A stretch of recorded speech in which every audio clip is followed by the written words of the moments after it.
Hello everyone, welcome back to our YouTube channel the Kalakar classes. आज की इस class के अंदर मैं आशा स्टूडेंट को मैं क्लास 11th का हिंदी का क्वेश्चन पेपर का आपका कॉमन एग्जाम 2025 का सेट 2 का पार्ट 2 कराने वाला हूं।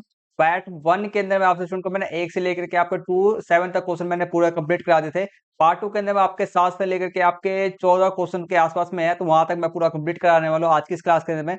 क्लास के शुरुआत में देखो, मेरा ये वाला वीडियो बनाने के जो मेरा मेन उद्देश्य ये है कि ये वाला जो क्वेश्चन पेपर है आप स्टूडेंट के एग्जाम के लिए, कल के एग्जाम के लिए वेरी वेरी मोस्ट इंपोर्टेंट है।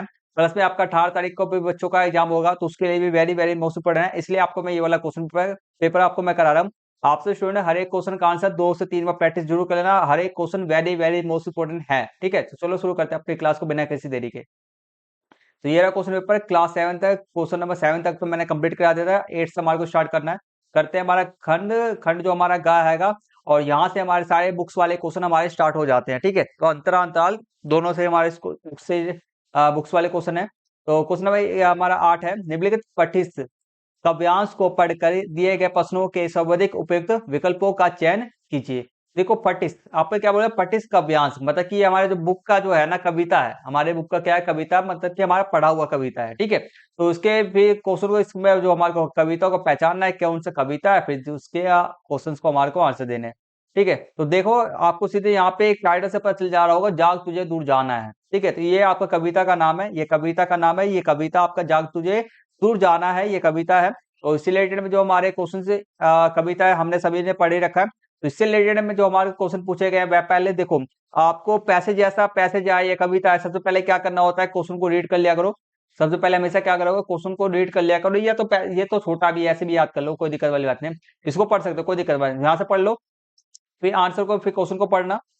ठीक है, फिर कविता आपको याद है तो ठीक है, वरना तो फिर तो नहीं दे पाओगे। अगर मैं तो यही बोलूंगा, हर एक क्वेश्चन अभी आपके पास समय है, हर एक चैप्टर की स्टोरी याद होनी चाहिए, हर एक पोएम भी याद होना चाहिए, जिससे कि जो इंपॉर्टेंट इंपॉर्टेंट है बस, ये नहीं कि हर एक याद करो, इंपॉर्टेंट इंपॉर्टेंट है बस। ठीक है, तो सबसे पहले मैं आपको कविता का मतलब समझा देता हूँ, फिर जाकर आपको क्वेश्चन का आंसर भी आपको मैं बता दूंगा। ठीक है, चलो कविता का अर्थ समझते हैं।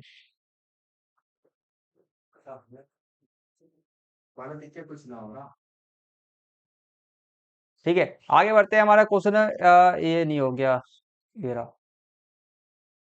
देखो, काव्यांश का जो अर्थ है हमारा भव्यांश। ठीक है, अर्थ है, पहले पढ़ते हैं। देखो, कवि कहता है, ठीक है, कवि कहता है, क्या यह मोह, ठीक है, मोह के कोमल बंधन तुम्हें रोक सकेंगे। ठीक है, देखो कविता यहाँ पे जो अर्थ क्या आएगा कविता का मैं आपको समझाता हूँ। क्या यह मोह के कोमल बंधन तुम्हें रोक लेंगे। ठीक है, मोह के बंधन जो है रोक लेंगे। क्या रास्ते की छोटी छोटी बाधाएं तुम्हारी उड़ान को थाम थाम देगी, मैं रोक देगी। संसार के दुख कर्दन को भुलाकर केवल मधुर आकर्षणों में मत खो जाओ, जो आकर्षण वाला चीज है मत खो जाओ। फूलों पर जमी ओस की तरह क्षणिक सुख तुम्हें डुबो ना दे। ठीक है, जो क्षणिक सुख है तुम्हें डुबो ना दे।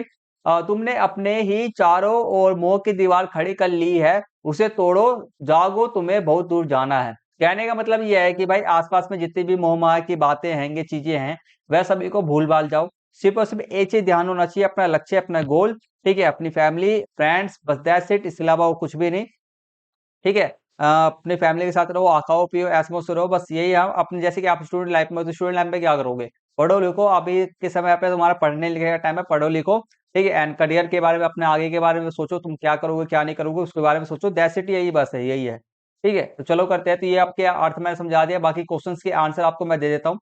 ठीक है, तो पहला हमारा था कि क्वेश्चन में कविता में किसका आह्वान किया जा रहा है, आपका देशवासियों का आह्वान किया जा रहा है। आगे करते हैं। मोह, ठीक है, मोम के बंधन से क्वेश्चन मैंने आपको क्वेश्चन दिखाए नहीं थे ना, शायद मे बी दिखा देता हूँ क्वेश्चन।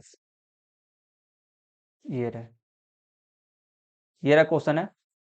पहला क्वेश्चन ये है, सेकंड क्वेश्चन ये है, थर्ड क्वेश्चन ये है, एंड फोर्थ और फिफ्थ क्वेश्चन ये है। ठीक है, सभी के आंसर्स मैंने लिख रखे हैं, आपको दिखाई देगा। थर्ड हमारा आंसर है, कविता की पंक्तियों में कौन सा भाव नहीं है, मार्ग से विचलित होने का भाव नहीं है। आगे करते हैं। विश्व का एक क्रंदन, विश्व का क्रंदन किसका प्रतीक बनकर आया है, भारत की परतंत्रता, भारत की स्वतंत्रता का प्रतीक बनकर आया है। ठीक है, ये हो गया। आगे करता है, कविता का मुख्य स्वर क्या है, प्रेरणा और जागरण है। प्रेरणा इंस्पायरिंग करना है, जागरण करना है भाई, तुम्हारे को उठाना है कि उठो, आगे जाना है, आगे बढ़ना है, बहुत कुछ है, मोह माया से हटके रहो। ठीक है, तो ये इसके हो गए, आगे बढ़ते हैं। नेक्स्ट क्वेश्चन पे बढ़ते हैं।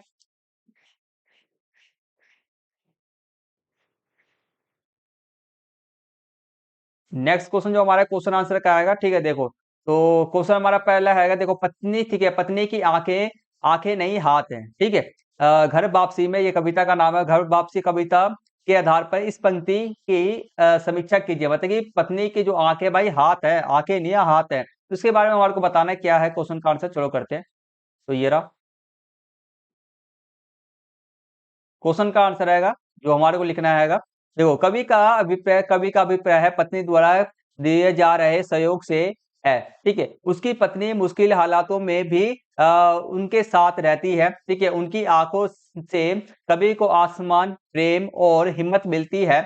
और इसके, ठीक है, उसके इस सहयोग से कभी कभी, ठीक है, कभी कभी कभी, ठीक है, कभी कभी खुद को अकेला नहीं पाता, इसलिए कवि ने कहा है कि उसकी आंखें हाथ है, मुझे हमेशा थामे हुए हैं, इसलिए उन्होंने ये कहा है, ठीक है। आगे बढ़ते हैं। नेक्स्ट क्वेश्चन हमारा है, मुरली के प्रति गोपियों का भाव अपने शब्दों में स्पष्ट कीजिए। मुरली के प्रति हमेशा कृष्ण जी थे हमारे, कृष्ण जी हमेशा मुरली को हाथ में लेकर के बजाया करते थे, हाथ में रखा करते थे। तो जिससे ना जो गोपियां क्या थी, चिढ़ती चिढ़ती थी एक तरह से, ठीक है, उसके बारे में बताना है। तो यहाँ से हमारा है, गोपियां मुरली को अपनी सोत मानती थी, सोत, ठीक है, सोतन समझ सकते हो। एंड वह मानती है कि कृष्ण मुरली के बस में होकर उन्हें भूल गए हैं। तो कृष्ण क्या है भाई, मुरली के बस में हो गए हैं, ठीक है, भूल गए हैं। वह मुरली से ईर्ष्या करती है, मतलब कि भाई दुश्मनी करती है, ठीक है, मुरली से। और उसे कृष्ण वह उनके बीच का दूरी का कारण मानती है, ठीक है, कृष्ण और उनके बीच की दूरी का कारण मानती है, ये हमारे को लिखना है। आगे बढ़ते हैं। नेक्स्ट क्वेश्चन हमारा आएगा 3। कस्तूरी मृग के स्वयं पर चिढ़ने का क्या कारण है? बादल को गिरते देखा है, कविता में प्रस्तुत किया गया है, ठीक है। तो कस्तूरी मृग के स्वयं पर चिढ़ने का क्या कारण है, हमारे को बताना है। चलो करते हैं। तो ये रहा, कस्तूरी मृग के स्वयं पर चिढ़ने का कारण अपनी नाभि में स्थित कस्तूरी की सुगंध है। नाभि में स्थित कस्तूरी की क्या सुगंध है?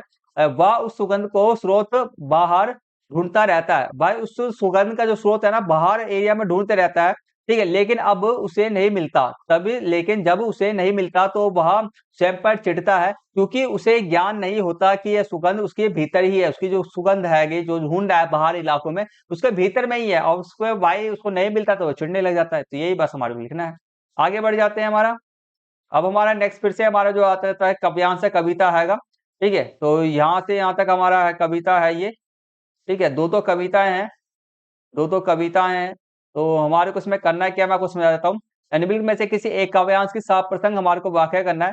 तो ये हमारी कविता दे रखा है, इसकी वाक्य हम करते हैं, ठीक है। भूल गए लाला अपनी खुदी, भूल गया जब ब्याज मूलधन, और सकूची सी परचून किराने की डेरी, लग रही थी तुच्छ तर और नीवर, ठीक है। तो ये हमारी कविता है। तो इसके बारे में हमारी कविता का कुछ हमारे को लाइंस दे रखे, उसके हमारे जो सप्रसंग वाक्य करना है, कैसे करते हैं कैसे नहीं करते, आपको मैं दिखाता हूँ। इस तरह से आपको हर एक क्वेश्चन का आंसर करना है, ठीक है। इसका आंसर आपको कैसे देना होता है, कैसे नहीं देना, देख लो। इंपॉर्टेंट क्वेश्चन है जितने भी करा रहा हूं मैं, ठीक है, दोबारा नहीं बोलूंगा मैं अब।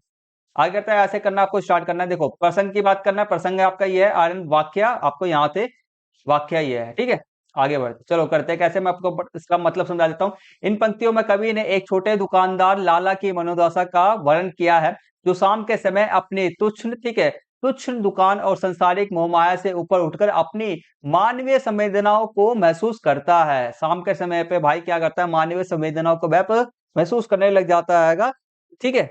आगे बढ़ते हैं, प्रसंग वाक्य की बात करते हैं। संध्या काल के शांत, ठीक है, शांत वातावरण में लाला अपनी सूझ बूझ खो बैठता है, ठीक है। उसे ना तो ब्याज की चिंता रहती है और ना ही मूलधन की। उसे अपनी परचून की छोटी सी दुकान अत्यंत सूक्ष्म प्रतीत होने लगती है। उसका मन सांसारिक मोहमाया से ऊपर उठकर ठीक है, अंदर से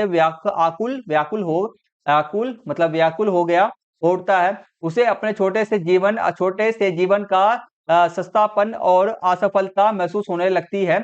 इस क्षण में उसके भीतर का इंसान जाग उठता है और उसे अपने जीवन की व्यर्थता का बोध होता है। कहने का मतलब है कि जीवन के अंदर में उसने कुछ नहीं किया भाई, लोगों से लूटा वूटा, उनके से उनको पर अलग अलग तरीके से उसने काम किया, समाज के लिए उसने काम नहीं किया। तो ये सब चीजें उसके मन में शाम के समय, शाम के संध्या में, शाम के समय पे आने लग गया ये सब चीजें। तो ये हमारा इसके बारे में बताया जा रहा है। ठीक है, आगे बढ़ते हैं। नेक्स्ट हमारा है साहिबा अंद मुसाहिब बुक और सबा बाहिरी रंग रीच को मचयो।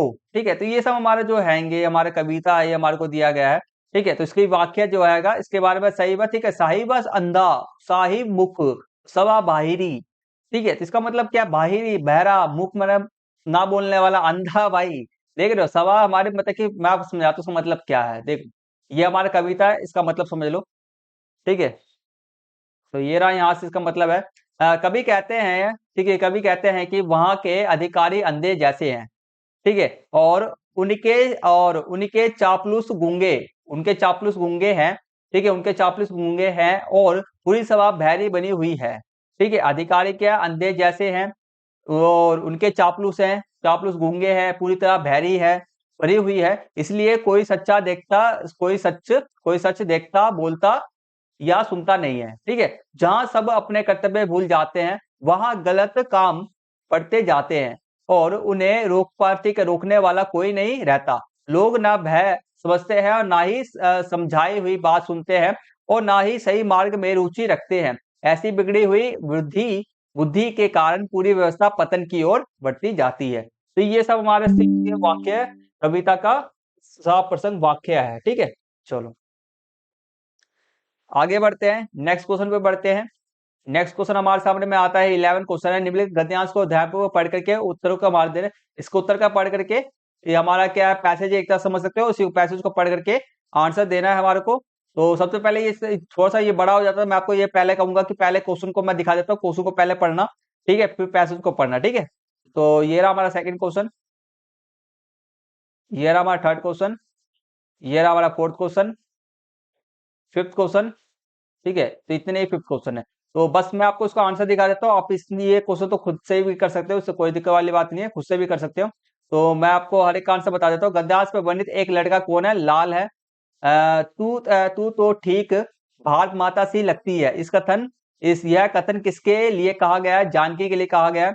एंड हमारा थर्ड का, लड़के की कौन सी विशेषता गद्यांश में वर्णित है, उपयुक्त सभी। तो उसमें जो हमारा सभी था, ये रहा लड़का जो था, सभी के सभी है। आगे करते रहेंगे, भारत माता के प्रति कौन सा भाव गद्यांश में मुखर हुआ है, का अपनापन का भाव। एंड गद्यांश में विंध्याचल की समानता की गई है, नाक से की गई है। तो ये हमारे सारे क्वेश्चन है, क्वेश्चन के आंसर थे। आगे बढ़ते हैं, इसका आंसर बहुत आसान है, इसलिए आप कर सकते हो, इसलिए मैं करा नहीं रहा हूं। आगे बढ़ते हैं, 12th क्वेश्चन हमारे सामने में है, प्रश्नों में से किन्हीं दो प्रश्नों का उत्तर देना है, 40 शब्दों में दे रहा है, और दो दो 4 मार्क्स वाले दो क्वेश्चन करोगे तो 4 मार्क्स आपको, एक क्वेश्चन 2 मार्क्स का है। पहला क्वेश्चन हमारा, सपनों के टूट जाने की आवाज उसके कानों को फाड़ रही है। ठीक है, सपनों को टूट जाने की उसके सपनों को कानों को फाड़ रही है। खाना बदोश कहानी के संदर्भ में इस कथन को हमारे को स्पष्ट करना है। ठीक है, चलो करते हैं।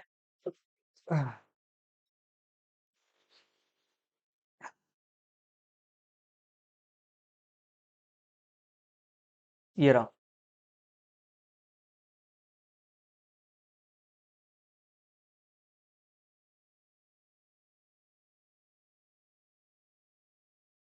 क्वेश्चन नंबर कितना है, 12।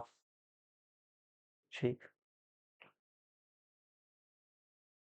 ये रहा, इसका आंसर ये रहा। देखो, यह कथन मुख्य रूप से सुकिया और नामो, ठीक है, मामो मामू के संदर्भ में है। ठीक है, वह अपने जीवन में बेहतर भविष्य के सपने देखते हैं, जैसे कि एक पक्का घर बनाना।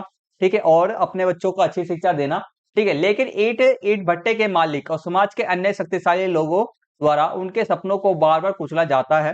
ठीक है, यह कथन उनकी मानसिक पीड़ा, निराशा और उन सपनों के बिखर जाने के असहनीय दर्द को व्यक्त करता है, जिसे वे हर दिन महसूस करते हैं।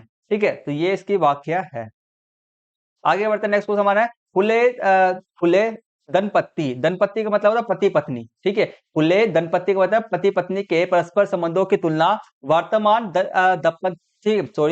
दंपत्य मतलब कि वर्तमान पति पत्नी जीवन में क्या अंतर देखने को देखते हैं, मतलब कहने का मतलब कि जो फुल्ले थे, फुल्ले के पति पत्नी थे दोनों फुल्ले, ठीक है, उनके जो जीवन हैगा, उनका जीवन और अभी का जो वर्तमान जो लोग जो भी पति पत्नी होते हैं उनके जीवन का, दोनों के जीवन के बीच में क्या अंतर है हमारे को बताना है, उदाहरण सहित अपने को उत्तर की पुष्टि करना है, ठीक है। तो दोनों के अंतर, दोनों के जीवन के अंदर बहुत बड़ा अंतर है। देखो आपको मैं समझाता हूँ। फुल्ले हो गया, फुल्ले हमारे कौन कौन थे, हमारे ज्योतिबाई फुल्ले और सावित्रीबाई फुल्ले। ज्योतिबाई फुल्ले जी जो थे हमारे कौन से पति थे, और सावित्रीबाई फुल्ले क्या थे, ज्योतिबा जी की पत्नी थी। ये पत्नी है, ठीक है, और ये पति है आपके, ठीक है, पति थे। तो दंपत्ति का मतलब होता क्या है, पति पत्नी होता है, ठीक है, का जीवन वर्तमान पति पत्नी जीवन के लिए क्या है, प्रेरणादायक, मतलब कि इनका जो हैगा, उनका जो हैगा क्या हैगा, इनका इंस्पायरिंग है, ठीक है, इंस्पायरिंग हैगा इनका जीवन। क्योंकि आज के रिश्तों में विश्वास, त्याग और असमानता की कमी देखी जाती है। आज के रिश्तों में क्या है, विश्वास नहीं होता, विश्वास बहुत कम मिलता है। त्याग हो गया भाई, एक दूसरे के लिए त्याग करना नहीं चाहते कोई भी, ठीक है, और समानता भी, सभी एक दूसरे को भाई, देखो रोटी हमेशा दो हाथ से बनता है, ठीक है, एक हाथ से नहीं बनता, दोनों तरफा ही कारण होता है। बाकी बात क्वेश्चन पे हम रहते हैं। तो उदाहरण हमारा मैंने ये बता दिया इसके बारे में। अब उदाहरण देने वाला, सावित्रीबाई फुल्ले अपने पति, ठीक है, ज्योतिबाई फुल्ले के शिक्षा के कार्यों में कंधे से कंधे मिलाकर सहयोग किया, ठीक है, और स्वयं भारत की पहली महिला शिक्षिका बनी, ठीक है, सावित्रीबाई फुल्ले भारत की सबसे पहली शिक्षिका थी, बताओ। एंड जो एक दूसरे के प्रति समर्पण और समानता का उत्कृष्ट उदाहरण है। अब एक दूसरे के प्रति समर्पण, भाई एक दूसरे के लिए जान वान देने के लिए सबको तैयार है भाई, जो आप कहोगे वह मैं करूंगी, मतलब एक दूसरे का क्या गहन सहयोगी है, ठीक है। एंड समानता का उत्कृष्ट उदाहरण है, एक दूसरे को समानता, भाई एक दूसरे को बराबर समझते हैं, ये नहीं कि एक को कम समझा जा रहा है, एक को कम, ऐसा नहीं है, ठीक है। ये हो गया, आगे बढ़ते हैं। नेक्स्ट हमारे सामने है, भारतवर्ष की उन्नति कैसे हो सकती है, ठीक है, भारत वर्ष की उन्नति उन्नति कैसे हो सकती है। भाषण से ऐसी कोई दो बातें लिखिए जिन्हें आप भारत की उन्नति के लिए आवश्यक समझते हैं। भारत की उन्नति के लिए आवश्यक समझते हुए बातें हमारे को बताना, चलो करते हैं। तो ये रहा हमारा भारत की उन्नति के, हमारा पहले तो शिक्षा का प्रसार होना चाहिए, शिक्षा का प्रसार, ठीक है। तो भारतेंदु हरिश्चंद्र हरिश्चंद्र ने शिक्षा को उन्नति की नींव माना, ठीक है। उन्नति होगा भाई, देखो उन्नति चाहिए तो शिक्षा चाहिए, ठीक है, सीधे से बोला। सभी वर्गों के लोगों को शिक्षित करना, विशेषकर महिलाओं को अत्यंत आवश्यक है, ठीक है। शिक्षा ही अंधविश्वास और रूढ़ियों को दूर कर सकती है, ठीक है। शिक्षा ही सब चीज का, मतलब कि अंधविश्वास जो भी फैला हो, रूढ़ियां होंगे, जो पुराने विचार धाराएं हैं, उसको खत्म कर सकती है। एंड को यहाँ से लेकर के यहाँ तक लिखना है। आपसी कूट का त्याग, देखिए दूसरा हमारा आएगा आपसी कूट का त्याग। उन्होंने देशवासियों के जाति, धर्म और क्षेत्रीयता के आधार पर आपसी मतभेद भुलाकर एकजुट होने का आह्वान किया। एक राष्ट्रीय एकता और सहयोग के बिना देश की उन्नति असंभव है। तो ये सब चीजें उन्होंने कहा कि हमारे, अगर भारतवासी के, हमारे को भारत की उन्नति के लिए आवश्यक क्या है, हमारा ये दो चीजें उन्नति और हैं, ठीक है। आगे बढ़ते हैं। नेक्स्ट क्वेश्चन हमारे सामने में स्टार्ट होता है, वह हमारा है 13, निम्नलिखित गद्यांशों में से किसी एक का साफ प्रसंग वाक्य करना है। 6 नंबर का एक क्वेश्चन होगा, तो ये देख सकते हो, ये आपका दिया गया है, ठीक है। तो इसके बारे में जो है, जो मैं बता दूं, समूचा दिन अदृश्य भय और दहशत में बीता था। और जसदेव को हल्का बुखार हो गया, वह अपनी झोपड़ी में पड़ा था और सुखिया उसके पास बैठा था। आज ही घटना से, ठीक है, आज की घटना से मजदूर डर गए थे। उन्हें लग रहा था कि सुबह सिंह किसी भी वक्त लौटकर आ सकते हैं। शाम हो तो भट्टे पर सनसनाटा छा गया और सब अपने अपने खोल में सिमट गए थे। अब बूढ़ा बिस्लिया जो अक्सर बाहर के पेड़ पे के नीचे देर रात तक बैठा रहता था, आज शाम होते ही अपनी झोपड़ी में जाकर लेट गया और उसके खांसने की आवाज भी आज कुछ धीमी हो गई थी और किसनी की झोपड़ी से रजिस्टर की आवाज भी नहीं आ रही थी। तो ये सब चीजें थी, इसके बारे में हमारे को वाकया करना है, क्या बातें हुई क्या बातें नहीं हुई, ठीक है। चलो करते हैं।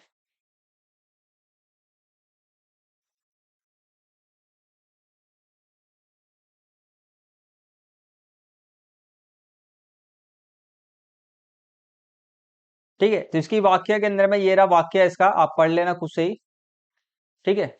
वाक्य में दिखा देता हूँ, ये आपका वाक्य लिखा पड़ा हुआ है, ठीक है। बस आगे बढ़ते हैं।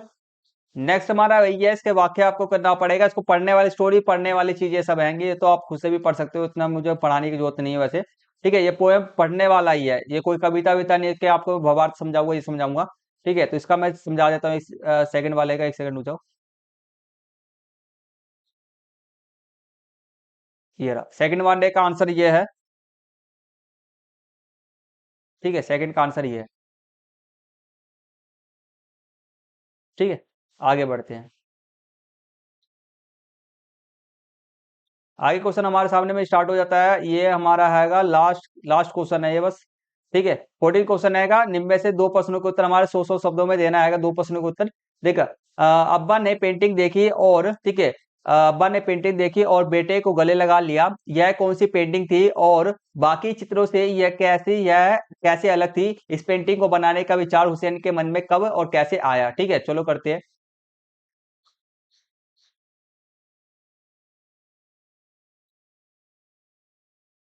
करते हैं, ये रहा, यहाँ से आंसर है, इसको पढ़ते हैं। यह यहाँ से वैसे लिखना है आपको, यहाँ से स्टार्ट करना है। यह पेंटिंग माँ के हाथ से बनी रोटी की थी। ठीक है, माँ के रोटी की थी, जिसमें अब्बा लिखा पड़ा है ना, मगर ये तो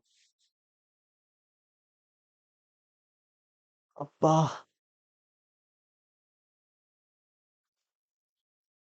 अब्बा अब्बा लिखा पड़ा है, बट ये तो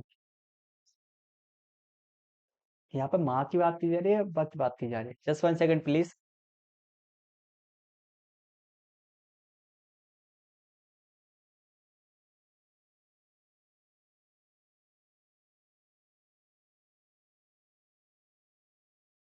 इसमें अ, इसका जो आंसर आएगा, इसका जो आंसर तो यही है, बट अब्बा लिखा पड़ा हुआ है। क्या करूं, क्या करूं, क्या करूं? देखो, इसका आंसर जो है ना, इसका आंसर वैसे तो मुझे ये थोड़ा सा गलत सा लग रहा है, इसलिए इसके आंसर को अभी हम यहाँ पे छोड़ते हैं, अगले क्वेश्चन पे बढ़ते हैं।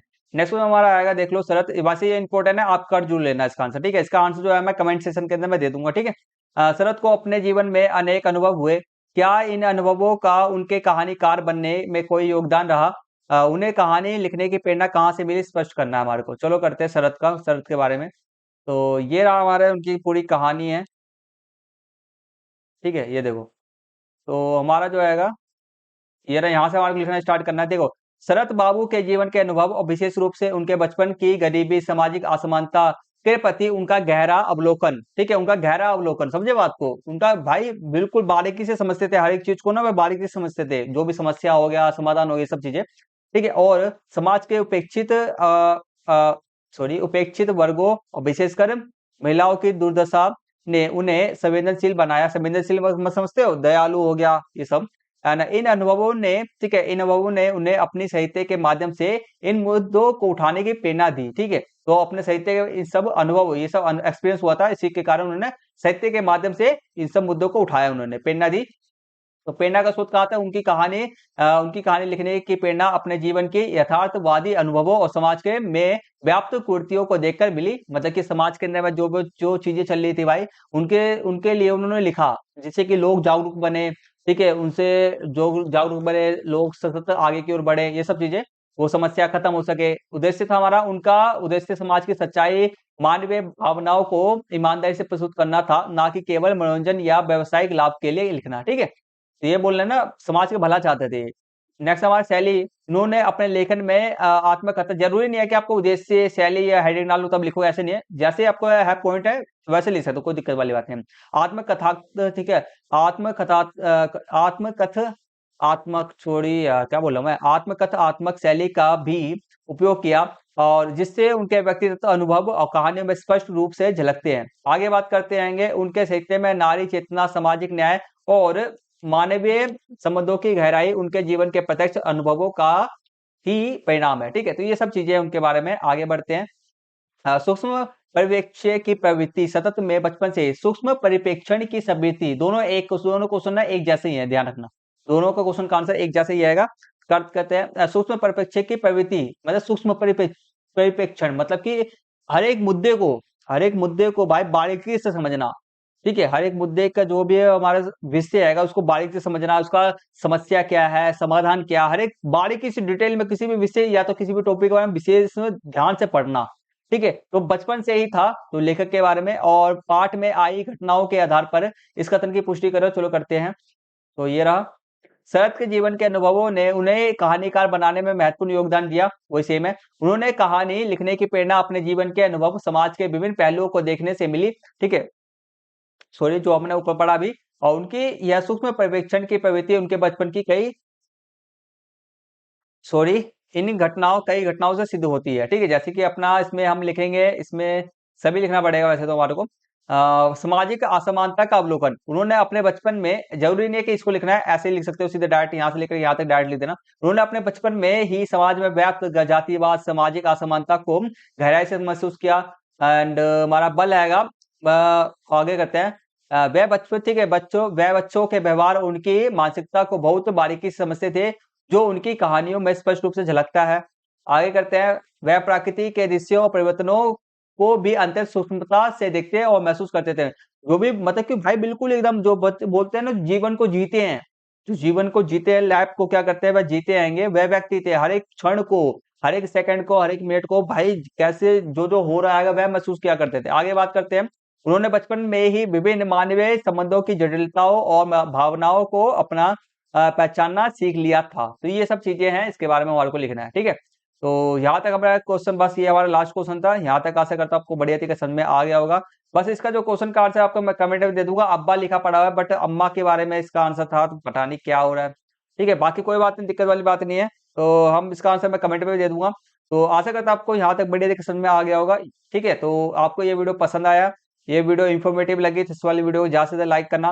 ठीक है, एंड इस वाली वीडियो पे एक कमेंट जरूर करना, और चैनल पे आपसे जुड़ना है तो चैनल को सब्सक्राइब करके बेल आइकन बटन ऑन पे सेट कर लेना, क्योंकि ये 3 जो आप काम करोगे इससे मेरा बहुत ज्यादा अच्छा लगेगा। ठीक है, तो मैं आपके लिए और मोस्ट इंपोर्टेंट वीडियो बना के देते रहूंगा। तो प्लीज प्लीज प्लीज ज्यादा से ज्यादा लाइक करो, कमेंट करो, सब्सक्राइब करो। ठीक है, तो मिलते हैं जल्द से नेक्स्ट वीडियो करने में। तब तक के लिए टेक केयर, टेक बाय, जय हिंद, जय Bharat, and thank you for watching.